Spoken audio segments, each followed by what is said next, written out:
Every country on earth at the moment is reforming public education. There are two reasons for it. The first of them is economic. People are trying to work out, how do we educate our children to take their place in the economies of the 21st century? How do we do that? Given that we can't anticipate what the economy will look like at the end of next week, as the recent turmoil is demonstrating. How do we do that? The second, though, is cultural. Every country on earth is trying to figure out, how do we educate our children so they have a sense of cultural identity and so that we can pass on the cultural genes of our communities while being part of the process of globalization. How do we square that circle? The problem is they're trying to meet the future by doing what they did in the past. And on the way, they're alienating millions of kids who don't see any purpose in going to school. When we went to school, we were kept there with a story, which was if you worked hard and did well and got a college degree, you would have a job. Our kids don't believe that. And they're right not to, by the way. You're better having a degree than not, but it's not a guarantee anymore. And particularly not if the route to it marginalizes most of the things that you think are important about yourself. Some people say we have to raise standards as if this is a breakthrough. You know, like, really, yes, we should. Why would you lower them? You know, I mean, I haven't come across an argument that persuades me of lowering them. But raising them, of course we should raise them. The problem is that the current system of education was designed and conceived and structured for a different age. It was conceived in the intellectual culture of the Enlightenment and in the economic circumstances of the Industrial Revolution. Before the middle of the 19th century, there were no systems of public education. Not really. I mean, you could get educated by Jesuits, you know, if you had the money. But public education, paid for from taxation, compulsory to everybody and free at the point of delivery, that was a revolutionary idea. And many people objected to it. They said it's not possible for many street kids, working class children, to benefit from public education. They're incapable of learning to read and write, and why are we spending time on this? So there's also built into it a whole series of assumptions about social structure and capacity. It was driven by an economic imperative of the time, but running right through it was an intellectual model of the mind, which was essentially the Enlightenment view of intelligence.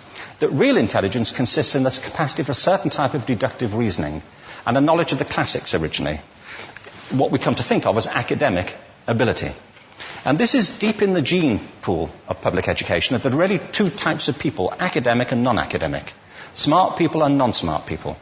And the consequence of that is that many brilliant people think they're not, because they've been judged against this particular view of the mind. So we have twin pillars, economic and intellectual. And my view is that this model has caused chaos in many people's lives. It's been great for some. There have been people who have benefited wonderfully from it. But most people have not. Instead, they suffer this. This is the modern epidemic, and it's as misplaced and it's as fictitious. This is the plague of ADHD.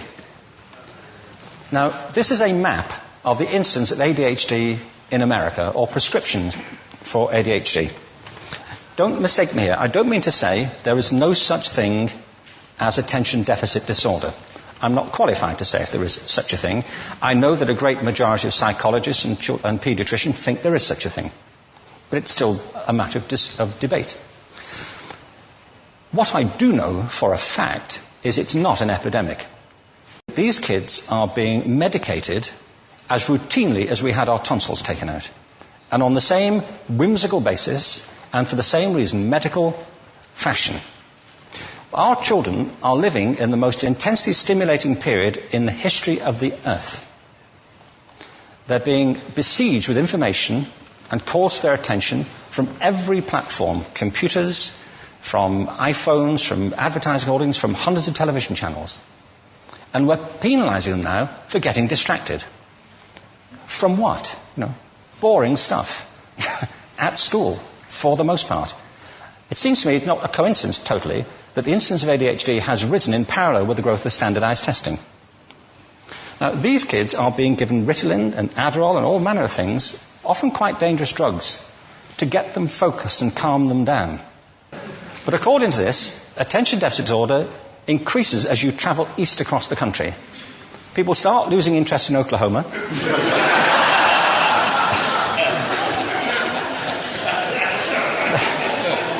They can hardly think straight in Arkansas. And by the time they get to Washington, they've lost it completely. And there are separate reasons for that, I believe.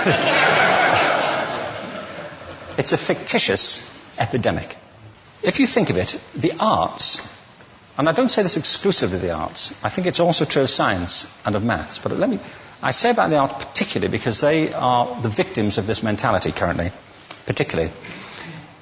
The arts especially address the idea of aesthetic experience.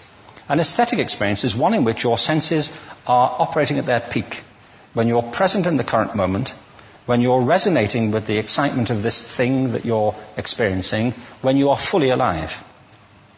An anesthetic is when you shut your senses off and deaden yourself to what's happening.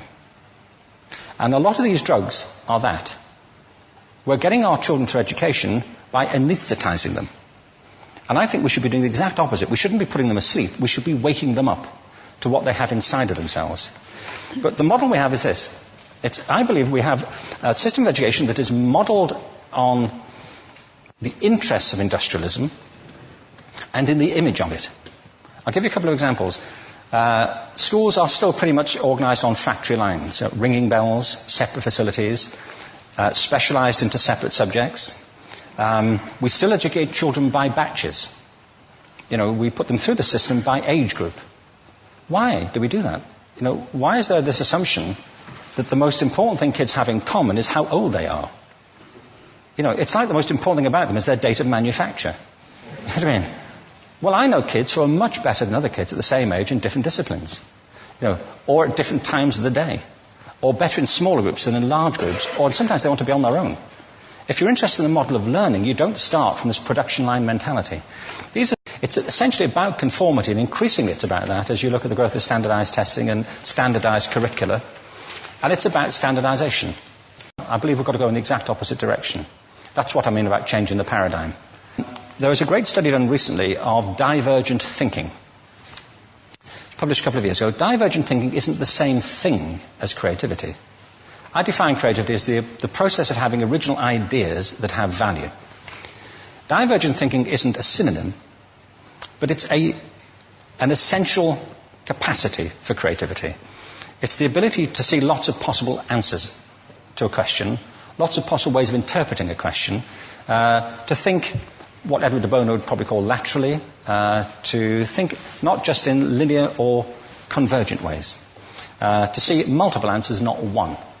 So, there are tests for this. One kind of cod example would be, people might be asked to say, how many uses can you think of for a paperclip? One of those routine questions. Most people might come up with 10 or 15. People who are good at this might come up with 200. And they do that by saying, well, could the paperclip be 200 foot tall and be made out of foam rubber? Does it have to be a paperclip as we know it, Jim? Now, there are tests for this, and they gave them to 1,500 people. This is in a book called Breakpoint and Beyond. And on the protocol of the test, if you scored above a certain level, you'd be considered to be a genius at divergent thinking. Okay? So my question to you is, what percentage of the people tested, of the 1,500, scored at genius level for divergent thinking? Now, you need to know one more thing about them. These were kindergarten children. So what do you think? What percentage at genius level? 80. 80, okay. 98%. Now, the thing about this was it was a longitudinal study. So they retested the same children 5 years later, age of 8 to 10. What do you think? 50? They retested them again 5 years later, ages 13 to 15. You can see a trend here, can't you? Now, this tells an interesting story, because you could have imagined it going the other way, couldn't you? You start off not being very good, but you get better as you get older. But this shows two things. One is we all have this capacity, and two, it mostly deteriorates. Now, a lot of things have happened to these kids as they've grown up. A lot. But one of the most important things that happened to them, I'm convinced, is that by now they've become educated. They've spent 10 years at school being told there's one answer, it's at the back. And don't look. And don't copy, because that's cheating. I mean, outside schools, that's called collaboration, but inside schools. Now, this isn't because teachers want it this way. It's just because it happens that way. It's because it's in the gene pool of education. We have to think differently about human capacity. We have to get over this old conception of academic, non-academic, abstract, theoretical, vocational, and see it for what it is, a myth. Secondly, we have to recognize that most great learning happens in groups, that collaboration is the stuff of growth. If we atomize people and separate them and judge them separately, we form a kind of disjunction between them and their natural learning environment. And thirdly, it's crucially about the culture of our institutions, the habits of the institution and the habitats that they occupy.